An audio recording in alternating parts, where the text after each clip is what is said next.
सच्चाई की ताकत। एक छोटे से गांव में अर्पित नाम का एक लड़का रहता था। वह बहुत मेहनती और ईमानदार था, लेकिन गांव के बच्चे उसकी ईमानदारी का मजाक उड़ाते थे। एक दिन गांव के पास के जंगल में राजा का एक कीमती मोती का हार खो गया। राजा ने घोषणा की, जो भी ये ढूंढ कर लाएगा उसे इनाम मिलेगा। अर्पित ने सोचा, मैं भी हार ढूंढने जाऊंगा। वह जंगल में गया और कई घंटे ढूंढने के बाद उसे हार एक झाड़ी में मिला।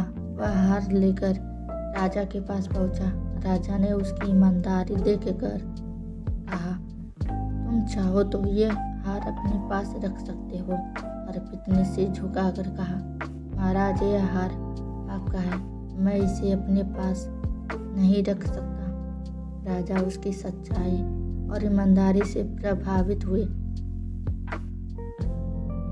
उन्होंने अर्पित को गांव का मुखिया बना दिया और कहा, सच्चाई की ताकत हमेशा जीतती है। अर्पित के मुखिया बनने के बाद गांव में खुशहाली लौट आई। उसकी ईमानदारी और निर्णय क्षमता से लोग बहुत प्रभावित थे, लेकिन कुछ स्वार्थी लोग उसकी सफलता से जलते थे।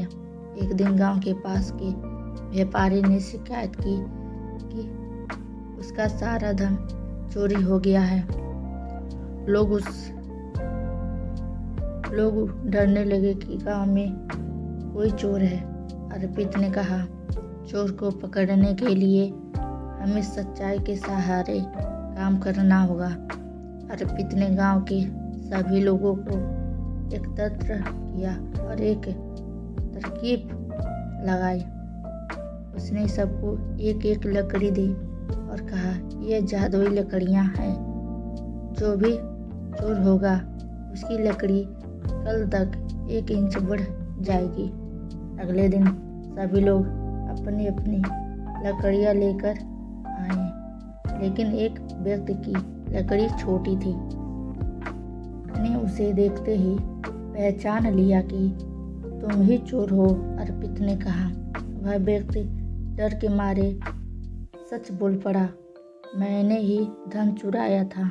मुझे लगा अगर मेरी लकड़ी बढ़ जाएगी तो पकड़ा जाऊंगा, इसलिए मैंने इसे काट दिया। गांव के लोगों ने अर्पित की बुद्धिमानी और सच्चाई की तारीफ की। चोर को सजा दी गई और व्यापारी का धन वापस लौटाया गया। गांव में अब सब कुछ शांत और सुव्यवस्थित था।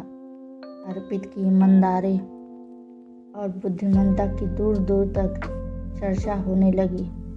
एक दिन लेकिन कुछ समय बाद राजा ने अर्पित को राज्य दरबार में बुलाया।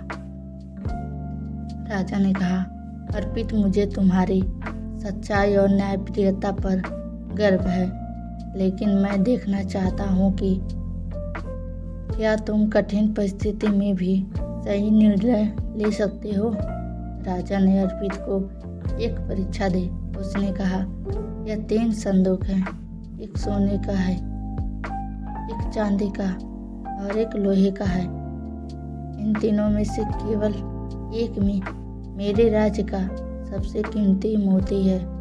अगर तुम सही संदूक चुन पाए तो तुम्हें अपना मंत्री बना दूंगा। अर्पित ने तीनों संदूक को ध्यान से देखा तो सोने के संदूक पर लिखा था, मुझे खोलो, मैं बहुत कीमती हूँ। चांदी के संदूक पर लिखा था, मुझे खोलो, मैं सच्चाई का प्रतीक हूँ। और लोहे के साधारण संदूक पर कुछ भी नहीं लिखा था। अर्पित ने थोड़ी देर सोचा और लोहे का संदूक खोला। उसमें राजा का कीमती मोती था। राजा मुस्कुराए और बोले, तुमने इसे कैसे पहचाना। अर्पित ने उत्तर दिया, सच्चाई हमेशा दिखावे में नहीं होती। लोहे का संदूक साधारण दिख रहा था, लेकिन वही सच्चा था। राजा ने अर्पित की समझदारी से बहुत प्रभावित हुए और उसे अपना मंत्री बना दिया। शिक्षा, सच्चाई और सरलता में ही सबसे बड़ी ताकत गहराई होती है।